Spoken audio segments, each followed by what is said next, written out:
E tô aqui hoje para conversar com vocês, explicar um pouquinho sobre como que funcionam os regimes de casamento, união estável e tirar algumas dúvidas que sempre surgem dos nossos clientes referente a esse tema. É um tema que a gente tem observado, tem gerado muitas dúvidas entre os nossos clientes, por não entender exatamente como é que funciona o comportamento desses regimes, tanto ao decorrer da união, quanto numa possível dissolução ou até sucessão dos patrimônios. Então, estou aqui para a gente explicar um pouquinho como que funciona cada um dos regimes que nós temos disponível no nosso Código Civil. Gosto sempre de dizer para os clientes que nós temos 5 tipos de regimes. Nós temos o regime de comunhão parcial de bens, nós temos o regime de comunhão universal de bens, nós temos o regime de separação total de bens, participação dos aquestos e a famosa união estável, que tem ganhado cada vez mais mercado nesse segmento.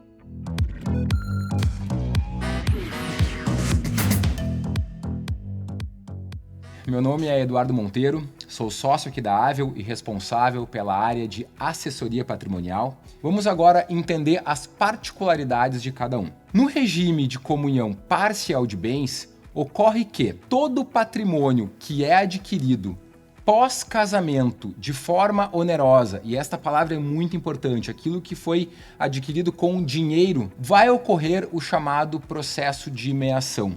Então, vamos pensar em duas situações. Eu sou casado num regime de comunhão parcial de bens com a minha esposa. Todo o patrimônio que nós vamos adquirir de forma onerosa, ou seja, excluindo doação e herança, pós-registro da união estável com comunhão parcial, automaticamente esse patrimônio é chamado um patrimônio comum. Todo o patrimônio que eu tinha antes de casar com a minha esposa é o chamado patrimônio particular. E o que isso influencia na dinâmica do dia a dia? Quando a gente fala numa dissolução de casamento, nós estamos falando que eu me separei da minha esposa, então os patrimônios que nós adquirimos pós-casamento num regime de comunhão parcial, automaticamente ele é dividido de forma igualitária entre os cônjuges, mesmo que não haja um equilíbrio entre os gastos para adquirir o mesmo. Se nós compramos um apartamento juntos, pós-casamento, mas eu paguei 70% do apartamento e a minha esposa somente 30%, isso não interessa. No momento de uma dissolução deste casamento, automaticamente esse apartamento vai ser dividido pela metade entre ambas as partes. Agora, o carro que eu tinha adquirido antes desta união estável, com regime de comunhão parcial de bens, aí não vai comunicar, porque este é o chamado bem particular. Este bem é somente meu. E como que vai funcionar no caso de um falecimento, né, de uma sucessão de patrimônios? Bom, então todo patrimônio que foi adquirido pós-casamento de forma onerosa, chamado patrimônio em comum, vai ocorrer o chamado processo de meação. O que isso significa? A minha esposa, o meu cônjuge, torna-se meiro. Uma palavrinha complicada, mas é muito simples de entender. Significa que 50% do patrimônio que foi adquirido pós-casamento automaticamente já pertence ao cônjuge. E o que acontece com os outros 50%? Aí sim vai ser dividido pelos demais herdeiros necessários. E aqui eu acho que vale a pena a gente fazer um parêntese para explicar o que são os herdeiros necessários, né? Como é que funciona a nossa linha de sucessão? Herdeiros necessários, pessoal, são os chamados herdeiros da sucessão da linha reta. Então sempre imaginem uma linha reta pensando que, num primeiro momento, nós vamos olhar para baixo, ou seja, para os nossos filhos, netos e bisnetos. Se nós não temos filhos, netos e bisnetos, nós vamos olhar para cima, procurando pais, avós, bisavós e etc. O cônjuge sobrevivente também é um herdeiro necessário. Se nós não temos herdeiros necessários, nós temos os chamados herdeiros legítimos, ou seja, os colaterais, que aí sempre vai partir até o 4º grau, ou seja, irmãos, como o 1º grau, sobrinhos, como o 2º grau, tios, como um 3º grau, e os filhos dos tios, né, como 4º grau. Perfeito? Então, essa é a ordem da sucessão de acordo com o Código Civil Brasileiro. Fechando o parênteses e voltando para a nossa explicação, nós temos o seguinte cenário. Sempre gosto de dar um exemplo.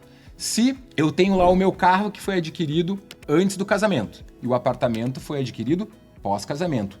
Quando eu falecer, automaticamente 50% deste apartamento pertence à minha esposa pelo processo de meação. Os outros 50% deste patrimônio comum é de responsabilidade e direito dos meus herdeiros necessários. Por exemplo, meus filhos. E o patrimônio particular, aquele carro que eu tinha antes do casamento, que não está entrando num processo de comunhão parcial de bens, aí sim ele vai ser de direito tanto dos meus filhos como herdeiros necessários, quanto da minha esposa. Ou seja, o cônjuge sobrevivente sai da função de meio e assume a função de herdeiro, dividindo então a legítima com os demais herdeiros necessários. Então, de uma forma muito resumida, comunhão parcial de bens. Patrimônios adquiridos pós-casamento de forma onerosa, automaticamente existe meação. No patrimônio anterior ou então fruto de uma doação ou herança, o cônjuge não é meeiro e assume a função de herdeiro, dividindo a legítima com os demais herdeiros necessários. Então assim nós temos hoje o que é o regime mais comum, mais popular, que é o regime de comunhão parcial de bens. O segundo regime nós temos a comunhão universal de bens. E aí é o famoso tudo é de todos. Então, independente se o patrimônio foi adquirido pós-casamento, se é por doação, se é por herança, ou se for adquirido anterior ao casamento, tudo comunica. Ou seja, o cônjuge herdeiro vai se tornar meeiro em 50% do patrimônio no caso de uma sucessão.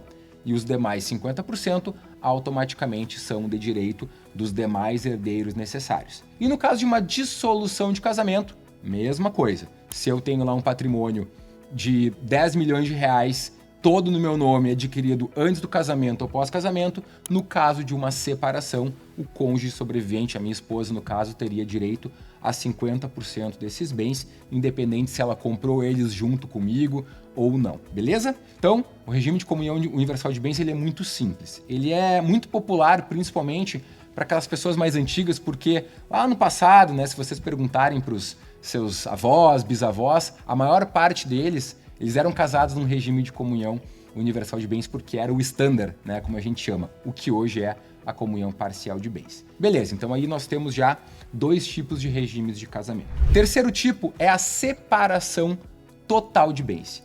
E esse é um regime que costuma causar uma certa confusão, porque a maior parte dos clientes que vêm até nós pensam que, pelo fato de estar casados num regime de separação total, que os seus respectivos cônjuges não vão ter direito a nada quando nós estamos falando de sucessão. Eles sabem que no momento de uma dissolução de casamento, cada parte vai sair com o que é seu. Então, se eu tenho um carro e um apartamento no meu nome, eu vou, no caso de uma dissolução de casamento, sair com os patrimônios que estão no meu nome e minha esposa, meu cônjuge, vai sair com o que é de responsabilidade parte dela. Porém, no caso da sucessão, pessoal, tem um detalhe. O regime de separação total de bens, ele coloca o cônjuge como um herdeiro necessário. Então, não existe meação, não existe aquele 50% que já é automaticamente de direito do cônjuge, mas existe sim o processo onde o cônjuge sobrevivente torna-se herdeiro. Então vamos dar um exemplo. Eu tenho 10 milhões de patrimônio entre dinheiro e patrimônios imobilizados, como casas, terrenos, carros, etc. No momento do meu falecimento, automaticamente a minha esposa, o meu cônjuge, junta-se com os meus filhos, assumindo um papel de herdeira necessária. Então, se, por exemplo, eu tenho 2 filhos, esse meu patrimônio vai estar dividido 1/3, 1/3, 1/3, porque eu tenho 2 filhos, mais a minha esposa como herdeira. Não existe meação, mas não quer dizer que o cônjuge vai sair sem nada, porque ele vai ter direito à herança com os outros, com os demais herdeiros necessários. Quarto regime, ele é pouco conhecido, que é o participação final nos aquestos. Então, ele é uma modalidade híbrida que nós temos hoje, basicamente misturando o regime de separação total de bens com o regime de comunhão parcial de bens. Vamos explicar um pouquinho isso. O regime de participação final nos aquestos permite que, ao longo do casamento, ao longo da relação, o comportamento do regime patrimonial assemelha-se ao regime de separação total de bens, ou seja, cada cônjuge vai ter liberdade para administrar o seu patrimônio da forma como achar melhor. Porém, quando ocorrer uma dissolução deste casamento ou então uma sucessão, vai este regime vai se comportar mais parecido com um regime de comunhão parcial de bens. Por isso que eu digo que ele é híbrido, tá? Ou seja, o patrimônio que for adquirido pós-casamento de forma onerosa, no caso de uma dissolução, 50% para cada um. No caso de uma sucessão, o cônjuge sobrevivente vai se comportar como meiro da parte comum e como herdeiro no patrimônio particular, dividindo a legítima com os demais necessários. Então, esse seria o nosso quarto regime de casamento.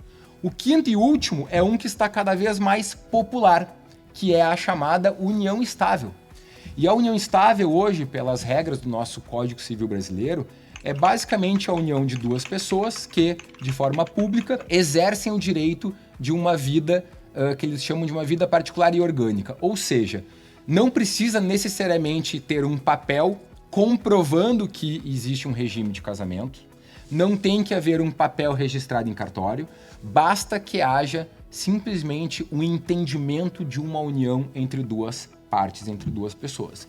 Não é necessário nenhum tempo mínimo para a caracterização de uma união estável e quando ocorre uma dissolução de casamento, de união estável no caso, ou uma sucessão, este regime, por uma jurisprudência que nós temos já no Código Civil Brasileiro, né, no STJ, ele vai se assemelhar ao regime de comunhão parcial de bens. Ou seja, se eu tenho hoje caracterizado uma união estável com o meu cônjuge, perfeito? E nós nos separamos, então significa que 50% do patrimônio adquirido depois dessa caracterização de união estável, 50% para cada um, independente do quanto que cada um contribuiu para a aquisição do bem. E no caso de uma sucessão, o cônjuge sobrevivente vai ser meiro no patrimônio comum, ou seja, aquele patrimônio adquirido pós-casamento, e vai se comportar como herdeiro no patrimônio particular, então dividindo a legítima com os demais herdeiros necessários. Então, basicamente, esses 5 modelos hoje contemplam todas as modalidades que nós temos à nossa disposição no Brasil. Então, pessoal, se tu gostou desse conteúdo, curta, compartilha e se tu tiver alguma dúvida, não hesita em nos chamar o seu assessor, que a gente pode ajudar vocês nesse quesito, beleza? Forte abraço, até mais!